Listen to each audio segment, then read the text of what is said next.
మరో breaking news చూస్తున్నాం. 7 సార్లు ఎమ్మెల్యేగా గెలిపించిన హుజూరాబాద్ నియోజకవర్గానికి మాజీ మంత్రి ఈటల రాజేందర్ గుడ్ బై చెప్పేశారా? మొన్నటి అసెంబ్లీ ఎన్నికల్లో తన సిట్టింగ్ స్థానం హుజూరాబాద్తో పాటు గజ్వేల్లో కేసీఆర్ పైన పోటీ చేశారు. అయితే 2 చోట్ల కూడా ఓడిపోయారు. గజ్వేల్లో తన ఓటమికి కారణాలపై సమీక్ష చేసిన ఈటల హుజూరాబాద్ వైపు కన్నెత్తి చూడటం లేదు. అక్కడి ప్రజలే తనను ఓడగొట్టుకున్నారని తన సన్నిహితుల దగ్గర వాపోయినట్లు సమాచారం. త్వరలో జరిగే పార్లమెంటు ఎన్నికల్లో మెదక్ సీటుపై గురిపెట్టినట్లు చెబుతున్నారు. హుజూరాబాద్లో తన సుదీర్ఘ అనుబంధానికి శుభం కార్డు వేసినట్టేనని స్థానిక నాయకులు అంటున్నారు.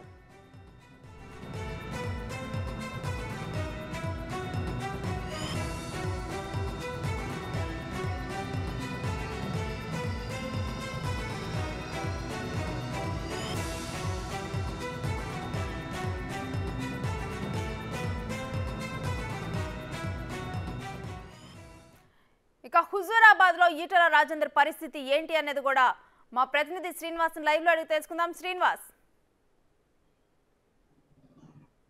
ఎస్ రేణుశ్రీ, ఇటు హుజూరాబాద్ నియోజకవర్గానికి గత కొంతకాలంగా కూడా ఎమ్మెల్యేగా పనిచేసి ఇటీవల అసెంబ్లీ ఎన్నికల లోపల ఓటమి పాలైనటువంటి ఈటల రాజేందర్ ఇటు హుజూరాబాద్ నియోజకవర్గానికి గుడ్ బై చెప్పేశారని చెప్పి వదంతులు అయితే పుకార్లు షికార్లు చేస్తున్నటువంటి పరిస్థితి కనబడుతున్నది. దాదాపుగా ఇక్కడ ఇటు ఇప్పటి వరకు 7 సార్లు కూడా ఎమ్మెల్యే గెలిచినటువంటి ఈటల రాజేందర్ గత ఏదైతే ముఖ్యమంత్రిగా ఉన్నటువంటి కేసీఆర్ తో విభేదాల కారణంగా ఇటు ఉప ఎన్నికల్లో నిల్చున్నబెట్టి రాష్ట్ర యంత్రాంగము, మంత్రులు, ఎమ్మెల్యేలు అందరూ కూడా అక్కడ పనిచేసినా గానీ పెద్ద మెజారిటీతో హుజూరాబాద్ ప్రజలు ఈటల రాజేందర్ కు పట్టం కట్టారు. అంటే 7వసారి కూడా గెలిపించి భారీ మెజారిటీతో గెలిపించారు. కానీ హుజూరాబాద్ కు ఎమ్మెల్యేగా గెలిచిన తర్వాత ఇటు బీజేపీ పార్టీ నుంచి ఎమ్మెల్యే గెలిచిన ఈటల రాజేందర్ కనీసం 1.5 ఏడాదిన్నర కాలం లోపల హుజూరాబాద్ పట్టించుకోలేదు అనేటువంటిది అయితే ఆరోపణలు వస్తున్నటువంటి పరిస్థితి కనబడుతుంది. ఇక్కడ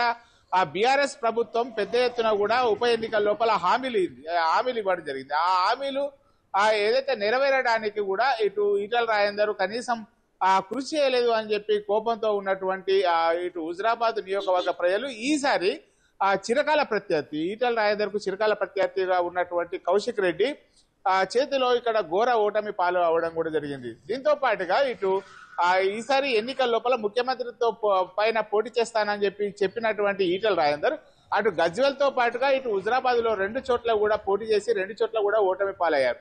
అయితే హుజూరాబాద్ తో ఈటల రాజేందర్ కు ఉన్నటువంటి బంధాలను తెంపేసుకున్నారు అని చెప్పి అయితే ఇప్పుడు హుజూరాబాద్ నియోజకవర్గం లోపల అయితే పుకార్లు షికార్లు చేస్తున్నటువంటి పరిస్థితి కనబడుతుంది. ఎందుకంటే దాదాపుగా 3వ తేదీన ఎన్నికల రిజల్ట్ వచ్చిన తర్వాత ఇప్పటి వరకు కూడా హుజూరాబాద్ లోపల కనీసం ఈటల రాజేందర్ అక్కడికి కార్యకర్తలను కానీ తర్వాత బీజేపీ నాయకులను కానీ ఇటు వాళ్ళు ఫోన్ చేసినా కానీ స్పందించడం లేదు అని చెప్పి ఆరోపణలు వస్తున్నాయి.